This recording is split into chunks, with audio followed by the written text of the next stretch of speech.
Yell at me. Is it my show? This is my show right now. I'm taking over. Jay's Jailhouse. Oh my god, that's incredible. That hadn't occurred to me. I am running this thing. You are. Okay. What the fuck were we doing?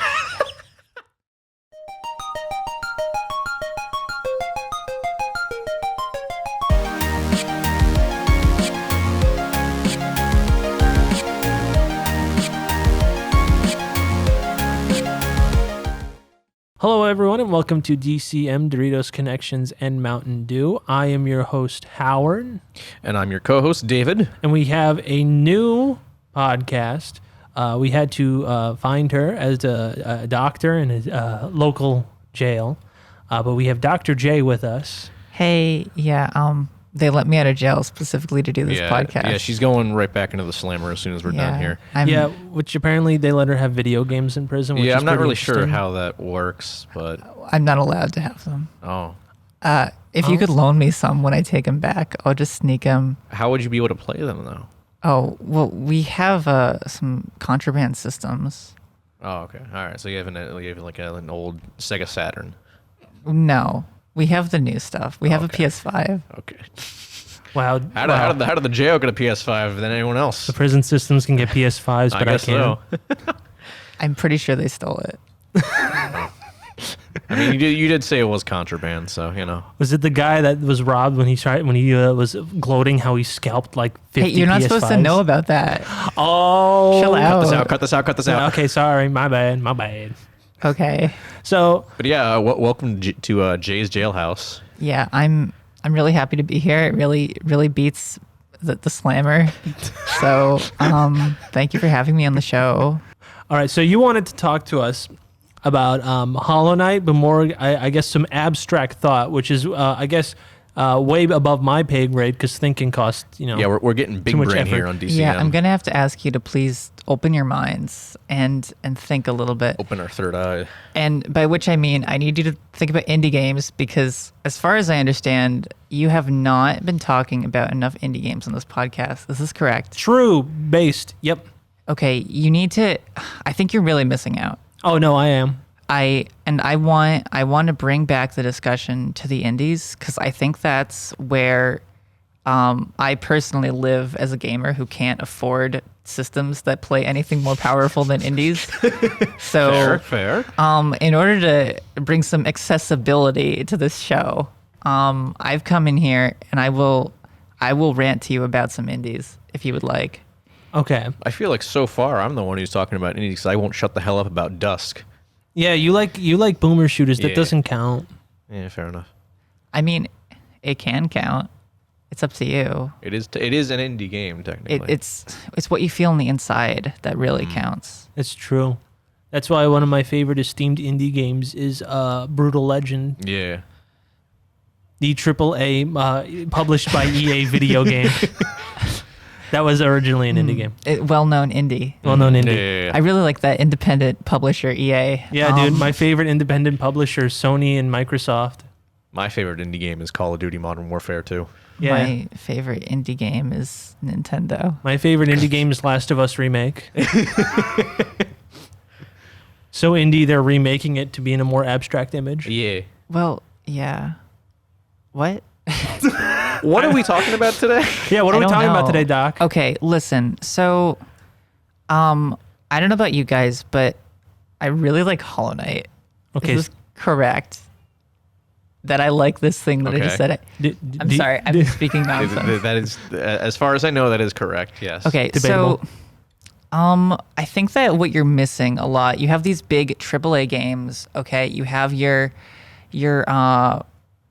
I don't know, Anthems. Is that a game? I'm not in the tune. I don't know what the latest things are. Yeah, no, everyone loves Anthem. You're right. yeah. Cyberpunk? It is a Cyberpunk 2077, that's a game. Yep, everyone loves that game Right, as well. these are just these big, gigantic games which they come out and they're like broken and like they're like, you know, they're just filled to the brim with like ideas and like plans. They're like, oh, Anthem, we're gonna make a cool game, and they just fill it up with as much money as they can stuff into it and put out like a half-finished product or like Cyberpunk, like people were like complaining about that. I think a lot of these like story driven games they're just too much money in there.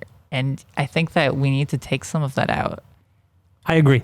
Okay. And we need to give it to me specifically. Okay. What would you do with it? I would use it to make better games. I would make games like Hollow Knight. Do you have any experience as a game developer? Well, I do actually. I have won game jams. Are you aware of the concept of a game jam? I am. Oh, it's a nerd thing, right? Go on. It is a nerd thing. Basically, members of the game jam they show up, and they like you have 24 hours to make a game, and then they do that, and then they have a game. And the thing is that you don't have time to worry about things like, is the game going to be good or playable? You just have to go for it. You don't have a budget. All you have is sleep that you can like detract from. So like, okay, well, I have 12 hours to work on this, but I actually have 24 if I don't sleep. And then you can win. Are you saying you sleep for 12 hours at a time? Yes. Okay. That this is actually a factual statement. Okay. Lucky. No, but so God, I wish that were me. Man, you stole it. You stole my joke.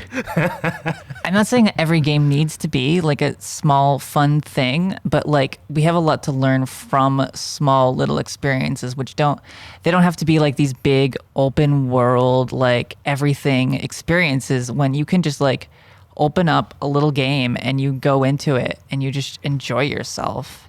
Yeah, you know, that is the thing I genuinely hate in AAA games is like, because when you're an indie, right, you can do things like hone in on art styles or narrative themes. In every AAA game, it's always like a team of people, and they work very, very hard. Very, very, very hard. But they're working way too hard to make a brick house look like a brick house realistically. And I think that's genuinely a waste of time in an abstract kind of like, I'm not like you can make something stylized. You can make something look cool. But I think like one of the things I have with AAA games, maybe you can point me in the right directions to some like beautifully drawn indie games, is that they try way too hard to make people look like real people in a video game. Oh, absolutely. And like it's usually dated within 4 years anyway. It just makes you uncomfortable. Like Mass Effect Andromeda, like, you know, it's just the meme faces. It's not, you know, you just try so hard for realism when. Are we playing these games because our real lives are good and we want to experience more of that in our game? Or is it escapism? You tell me. You know, that's a very good point. Can't wait for COVID-19 simulator. Oh, I do love Plague Inc. Yeah. Yeah. do you all understand? Like Demon Souls and Spider-Man, they can all look really good, but I don't think there's like an art style that I can genuinely care about because it's working way too hard to make normal people look like normal people or try to make sense of what like a monster would look like in a real world. Yeah. I actually, not to, you know, toot my own horn or advertise or anything, but on the latest episode of my other podcast, Talking Toku, I had a friend of mine who released a fan film he did a couple years ago, the director, and he was talking about how when he does monster stuff, he doesn't strive for realism because he likes you know, the classic 60s 70s era Godzilla movies, and he likes the charm of those, that they don't look real, they just look more endearing and charming. And I feel like that's kind of what you're saying, like we don't necessarily need that in games.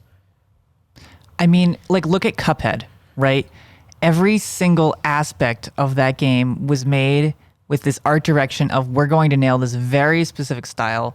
And when you play it, it doesn't matter that these are like ancient, like cartoon, you know, things doing their... You mean Cuphead's not real? No, I'm sorry. Did anyone tell me Cuphead wasn't real? Okay. I'm sorry. Santa Claus is real though, so don't worry. All right. Okay. Does that make you feel better? Thank God. I feel a little better now. Okay. Well, Yes, I mean, it's like, would that fly in a AAA? Like, imagine having the budget of a gigantic AAA studio and being able to make a gigantic game and doing it with an interesting art style rather than like just trying to make everything look as realistic as possible. I mean, I'm not saying we should have open world Cuphead, but we could have open world Cuphead. Yeah, like that's like a thing, like because Cuphead uses they studied like rubber hose. That's the term, rubber hose animation, and like it's great. It's visually appealing. Like, but like because when you look at Call of Duty, like a modern one, and you just stare at it for like a solid. If I showed you a screenshot for 5 seconds, and I got rid of it, would you be able to tell what it is? But if I showed you Cuphead, most people will be able to identify it because it's visually appealing, looks different, looks great, small team, right? No one's that ambitious enough to do something like that. I mean, like the best we could get was like in the mid 2000s with the cell shaded aesthetic, right? Stuff like No More Heroes and like, but that's because they were going with the graphical capability of like the Wii and the GameCube, which is severely underpowered. You can't make it that realistic. But now that we can, everyone's just like, yes, realism. Yeah. I mean, I guess not everyone is, because you can still see that really nice cell shaded aesthetic and stuff like Breath of the Wild or Horizon Zero Dawn or something along those lines. Like, I don't know. I think some people are doing it, but it's not enough because it's just when you have art in a game, it's like if you're not going for some specific style or for some specific aesthetic, if all you're doing is realism, it's going to look dated. You can't avoid it because things will always look dated. There's always going to be better technology down the line. And it makes your game look dated. And whereas, maybe you can go back to some of those, Wii era, GameCube era games that were like, had this, cell shading. Like the more that they tried to look realistic, the more uncanny it's going to be. But if they were trying to go for a specific style, if you go to like, I don't know, the Link C ship one. I don't know. Wind Waker. Wind Waker, yeah. Wind Waker looks great. And I mean, it's polygons and stuff, so it doesn't look that great, but like the style is still there. The aesthetic is still there. Like, I don't know, if you look at like the Borderlands stuff, the style that they go for, like that still holds up. It's okay. No, you're right. It still holds up. Borderlands 1, even though the color theory is really way off on that one. Okay. Brown, but very brown. I played Borderlands 2 again a few months ago. For a game that came out in 2011, visually still holds up. Yeah. Visually. 10 years. Do you know what the difference between 10 years of video games is? A lot. Mario to Tomb Raider. That's the length of time, okay? Something like that. A ginormous visual difference.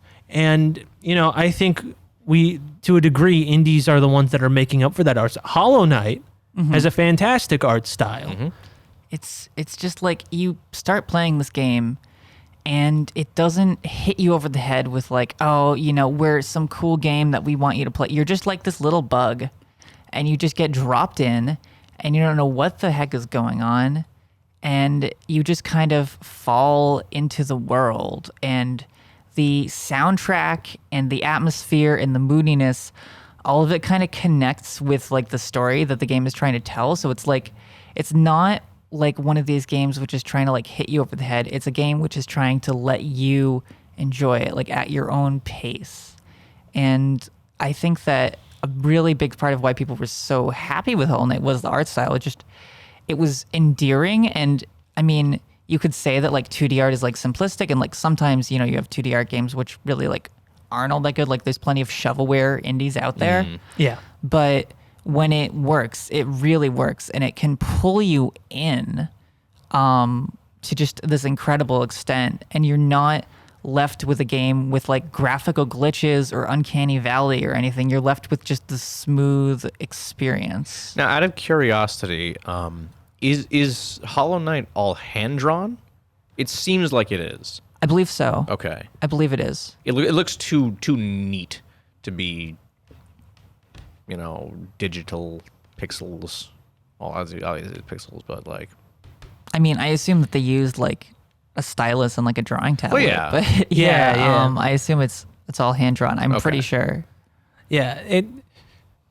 The one thing I do like, about Hollow Knight, and actually a lot of indie games, is that there's always a lot of atmospheric, I guess, content that mainstream games don't really go for, right? Like the last game that has like a similar, I guess, haunting vibe I get from like that I get from Hollow Knight is, and I'm trying to think off the top of my head, like brooding, right? You don't know what's going on.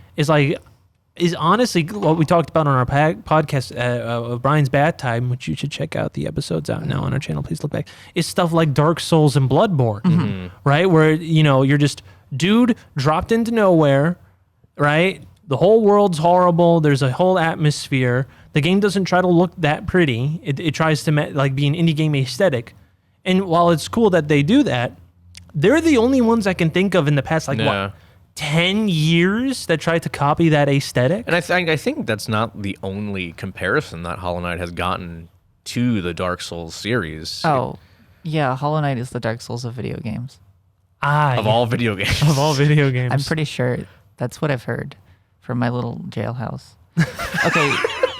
In jail, all they do is play Bloodborne on max difficulty. Bloodborne and Hollow Knight. Those are the jail only two is games. Bloodborne. It's Bloodborne in real life. Oh. You don't know what it's like down there in the penthouse. All right, I take this take back. Bloodborne goes way into realism with this one.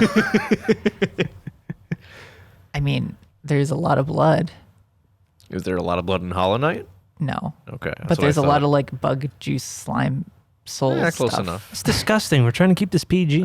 Is this PG? No. We've I already swear. talked about jail, so I said heck at one point because I wasn't sure if this is supposed to be PG or not. I was like going for a swear and I'm like changing it mid-line, like, oh shoot, I can't say fuck. I have to say heck. I actually, so here's my opinion about Dark Souls. I think Dark Souls is phenomenal, but it doesn't really have like all that much respect for your time. Whereas Hollow Knight, like you make a lot of comparisons. Hollow Knight, I would say it's easier, but not in like a way that you feel like you're being cheated, because it's still a really difficult game, but you're able to get through it and like play it, and it doesn't take too much of your time like just waiting to respawn or anything. Whereas Dark Souls is like, yeah, you die, well, sucks to be you. Your torch, like your bonfire is like 2 minutes away and you have to fight through all these minor enemies first to get back. I'm sorry, I'm just ranting about Dark Souls right now. You already did an episode about that. Yeah, but listen, it's on topic with Hollow Knight. Yeah, It is. and we have two different takes about Dark Souls now. I don't know. Yeah. I mean, So don't get me wrong. next episode we got to have you and Brian go Oh. head to head. Oh, Debate time. Let's I'm Yeah. ready. I mean, I'm not saying Dark Souls is bad. I'm saying it's different. And there's this like whole cult of like, oh, I'm so tough because I beat Dark Souls, right? But a lot of that is just how much time do you have to repetitively do the same shit over and over again until you finally beat the guy and you move on, and then you have the other guy and you get really like good at the game if you do it right. If you're not Howard here, just getting coached on how to do it. No, but it's true. It's true though. No, I know. It's just Right. you really just came She's for his not throat. wrong. She's not wrong. I got coached for it. Yeah, exactly. You got cheated of an experience, I know. Okay. but I'm not sure if that experience was worth having in the first place. I know a total aside is that I don't understand people who think difficulty was the main aspect of Dark Souls when I don't think that is the main aspect of Dark Souls. It's supposed to be like... It is a big aspect, but I don't know if it's the well, no. main aspect. The main aspect isn't the difficulty. It's that the gameplay is so drastically different that in order to adapt to it, it's hard. I think right? that's true. I really appreciated that aspect of Hollow Knight. Like, Yeah. it's so many games you play nowadays. I'm sorry, I said Hollow Knight. I meant to say Dark Souls. So many games you play nowadays. They're like snappy. Like, how responsive can your combat be? You know, like in tune with your reaction times. Dark Souls is a game where it's slow and methodical, right? You take your swing. It takes like 30 frames for you to wind up, and then another 10 frames. Yes, I do know this. Yeah. Okay. No, it's true. And that makes the game so much less of a typical, I'm going to run in here and press A a whole bunch of times, or X. You people are Xbox players. Press X a whole bunch of times. I'm a PlayStation.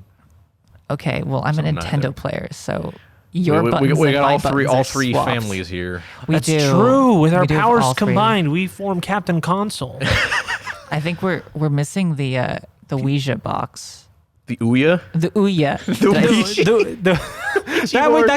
That production got canceled like 5 years ago. What about Stadia? We don't have anyone Stadia. Steam Deck. Oh, Are we ready for the Steam Deck? We haven't done that we haven't talked about that in the news segment of our show yet. This is the thing. I want to talk about this. Can I talk about this? Yeah, it's your thing. Yeah. It is your Jailhouse. Okay, because don't worry. This relates back to Hollow Knight and everything. I'll get back to all those other tangents.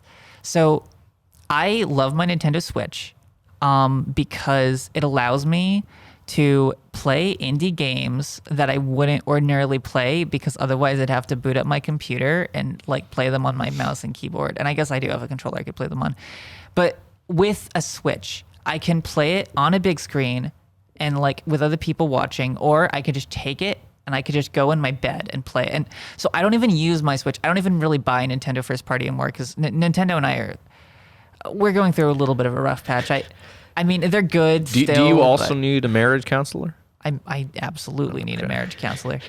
Nintendo and I are going through a rough patch. Taco Bell and I are really in a rough patch. All right, understandable. But that's why I'm excited about the Steam Deck because there's only so many indie games on the Nintendo Switch. You know, it can only be so powerful. Mm-hmm. You know, like even something like The Witcher 3 on the Nintendo Switch is supposedly just not good, right? The Outer Worlds was on Nintendo Switch. It's just like not good. It's not powerful enough for that. It's just a Nintendo console. So you can play your cute little indies. You can play Hollow Knight. I played 60 hours of Hollow Knight on my Nintendo Switch, just sitting on my bed in my college dorm room with no TV in it.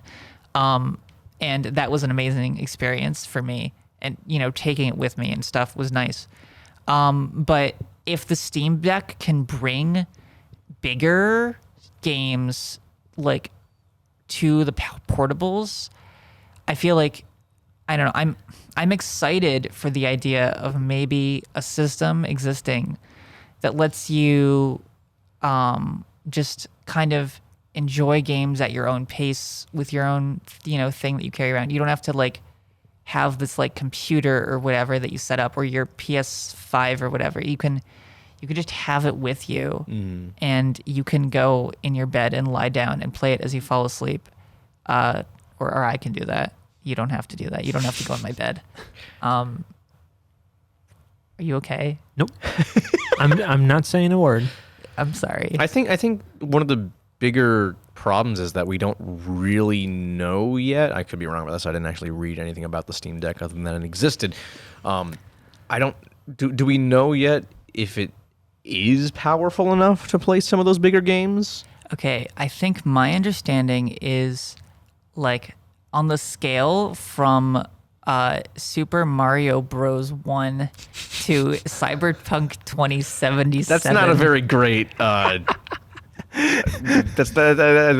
really shouldn't be on the other end of the spectrum. No, it should continue. What is like a big game?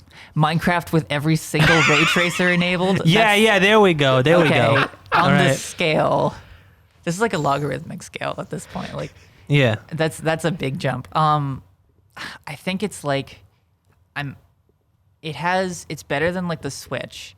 And the Switch could play stuff like The Witcher, but it struggled. Mm-hmm. And it's not 4K or anything, but it's they were talking about like seriously porting like a lot of the Steam library to it.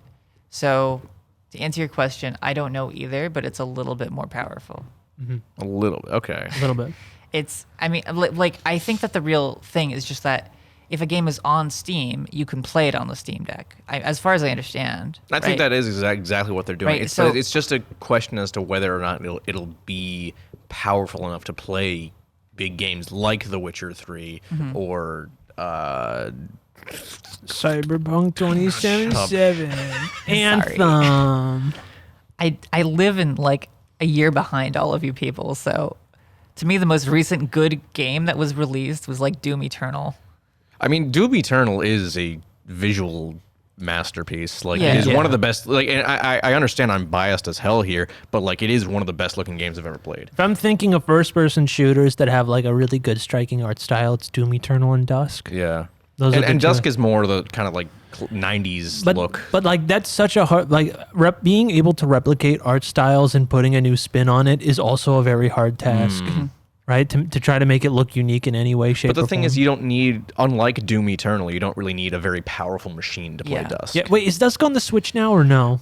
They're actually, I'm because I follow all the New Blood developers. They are actively working on it. They are like bug testing it like as I speak. Wait, Okay. I want to ask. So I've never played or seen or heard of Dusk, but does it use that like original Doom like billboard art style with like the 2D sprites? More so Quake. Yeah, More yeah, so quick. where everyone's like really polygon, Yeah. but like Okay, you know, polygon. you Okay. sprint around a giant map that's like very Yeah. polygon like. That's still fine. I like polygons, but I love that original Doom art style. I know it like looks bad now, but like for what they were doing, I don't know. It just the atmosphere. Like I feel like they had the technology of the time, and they had okay, we can make these 2D sprites in this like shitty polygon world, and they did it. And I mean, the thing about holds that up. is as well, like nowadays at least with people can make like really visually striking levels in that classic Doom engine. Like I can't remember the name of the map I saw someone playing, but like it was all like vanilla Doom textures, and it was one of the best looking video game levels I've seen like ever. It was incredible. yeah. I'll have to look up the video after we finish recording to show you guys. I would what like it to is. see. Mwah. It sounds really good. Now I think I have one final question about I guess Hollow Knight to wrap this up. So there's like because Hollow Knight's a Metroidvania, which I to our audience, Metroidvania is basically a name taken from Metroid and Castlevania Symphony of the Night, where it's like a 2D side scroller, but you explore the world and unlock more abilities, which gives you access to other parts of the world. It seems like there is a heavy crutch that every indie game is doing the Metroidvania shtick, like things like Axiom Verge and such like that. So where do you think Hollow Knight shines in this genre and like sticks out other than like art style? Like what about the gameplay makes it stick out? Well, I think this is another thing. We talked a lot about like the strengths of indies relative to like AAA or whatever, but I think we are also seeing kind of a rut in indies as well of people know what's successful and then they kind of recreate it. And so like what's popular now is, Metroidvanias, roguelikes are really popular now too. Procedurally generated roguelikes. You have Slay the Spire and stuff like that. Binding of Isaac. Binding of Isaac. Yeah, Hades. I love Hades. And I think that what you see in a really successful game is, so you have a lot of like indie, roguelikes or a lot of like indie Metroidvanias, and they maybe are a little bit samey, but the best one I think isn't going out there just to be another Metroidvania or another roguelike. They have like a specific vision for the game. So in Hollow Knight, yeah, it is like a roguelike, Metroidvania, excuse me. And the art style and like music, it is really striking, but there are a lot of indie games with really beautiful art. Like, this was put together by a team of 3 people. You could find another 3 really talented people and put together another Hollow Knight, right? Well, one thing that Hollow Knight does really well that these other games don't is just the gameplay is just really well done and unique. So they have like a system of healing in mid-combat, which is like you use your soul energy to like heal mid-combat, and you can balance like, okay, I have to heal and then I have to jump. I have to get a couple strikes in at this boss. There's a huge amount of like customization. You have like different like pins that you can attach to yourself to give yourself all sorts of different moves. You have a whole bunch of different like spells you can learn. You have this freedom of exploration, which you kind of, it's like it uses the Metroidvania base as a base for a game, but then the actual Hollow Knight game is more than just a Metroidvania. It goes further by giving you like more interesting ideas, right? The story is like really unique and the lore is really interesting.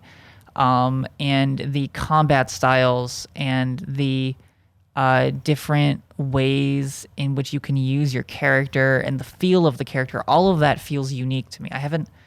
I haven't really seen that from like a different Metroidvania. So I think it's okay to have a lot of games in one genre. Like it's okay to have a bunch of roguelikes, but like Hades is like going to be a really unique roguelike because of all of the extra things that they add to Hades, because of the fact that there's all these interesting characters and story and different items that go back to you after you like die. You can go back and give people stuff and like advance the game even after you die. So it's like you can have like a Metroidvania or a roguelike or whatever and like take it and just advance it and take it one step further.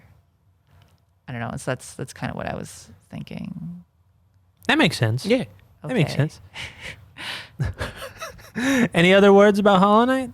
I think it's a good game. I think the comparison to Dark Souls is apt. I think that, you know, you were saying like earlier, like the difficulty of Dark Souls is, you know, not the entire thing that Dark Souls is, and the rest of the stuff, like I'm very much agree that like Hollow Knight is kind of the 2D version of, you know, that slow atmospheric RPG of Dark Souls.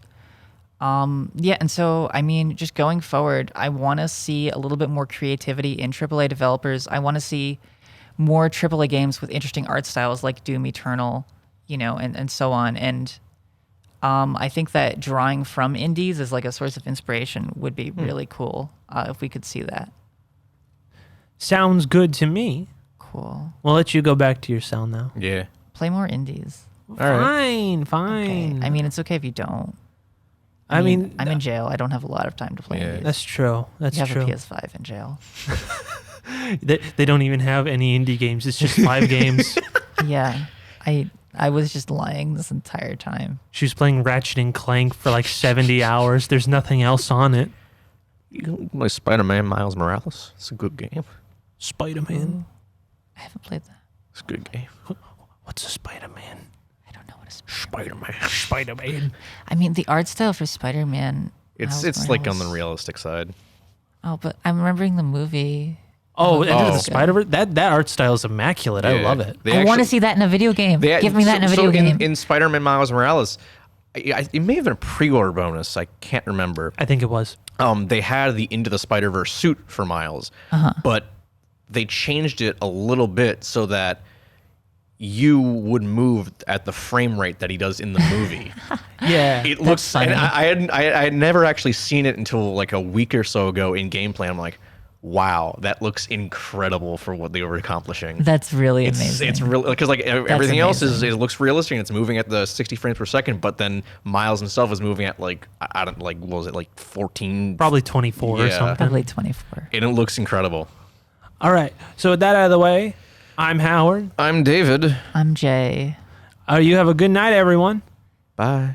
Goodbye.